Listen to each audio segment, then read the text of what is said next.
Philippe Ojazer/Reuters. President Donald Trump keeps threatening trade spats with China, then retreating. A new report from the Institute for International Finance warns of the risks of a trade war.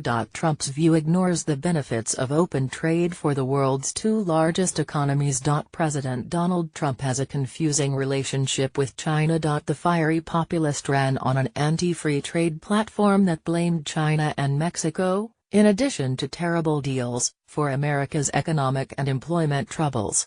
He then came to office and suddenly became best friends with Chinese President Xi Jinping, reversing a campaign promise to label the country a currency manipulator. Now, Trump is again testing China's patience on trade by initiating a national security review of America's use of Chinese steel, a thinly veiled first step aimed at increasing protectionism in the sector. More broadly, while Trump has surrounded himself with Wall Street bankers in a break with another campaign promise, to drain the swamp and cut off the links between moneyed banking interests and Washington, he is not taking their advice in the key area of trade. The news website Axios reports that Trump is bent on imposing tariffs despite the advice of some cabinet members and widespread fears that such aggressive measures could spark a damaging trade war. The Institute for International Finance, a banking lobby group in Washington, says in a new report that Trump's philosophy on trade is at best misguided and at worst destructive. The US and China are the world's two largest economies,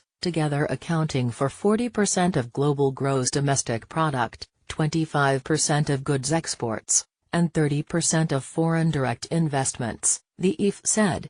The report contends that the two sides should better understand the nature of their bilateral trade imbalances and solve the problem by more trade and investment, not trade war. The report flies in the face of Trump's argument that a deteriorating trade deficit has put American firms at a competitive disadvantage.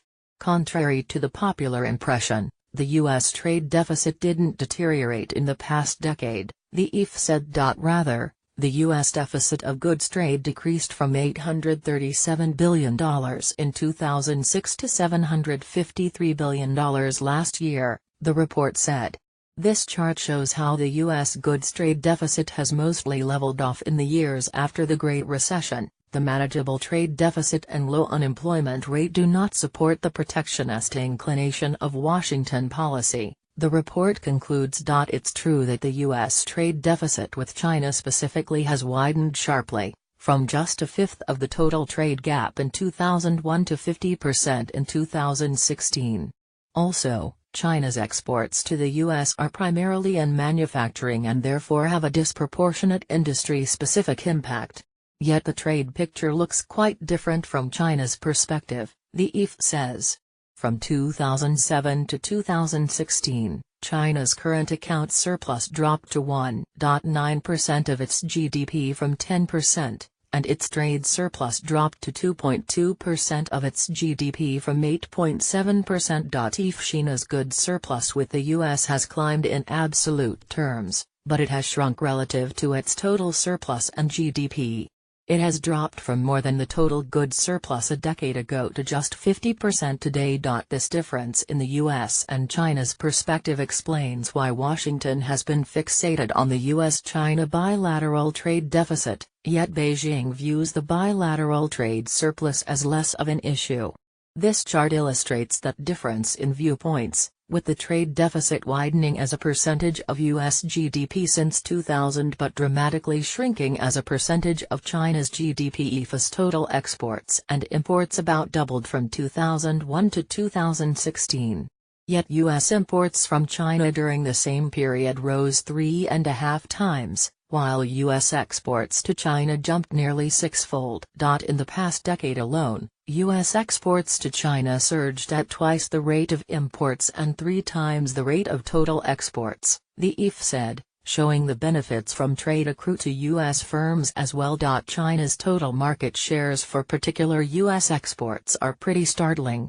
In 2016, China imported 62% of American soybean exports, 14% of its cotton, 17% of autos, 15% of semiconductor exports, and 25% of Boeing passenger planes, the EF says. China is the largest market for U.S. soybeans and airplanes, and the second largest market for auto, cotton, and semiconductor products.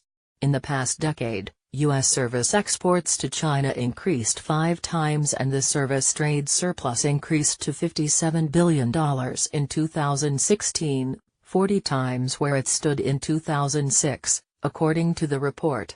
U.S.-China trade has been an important driver for both U.S. and Chinese economic growth, the EF said.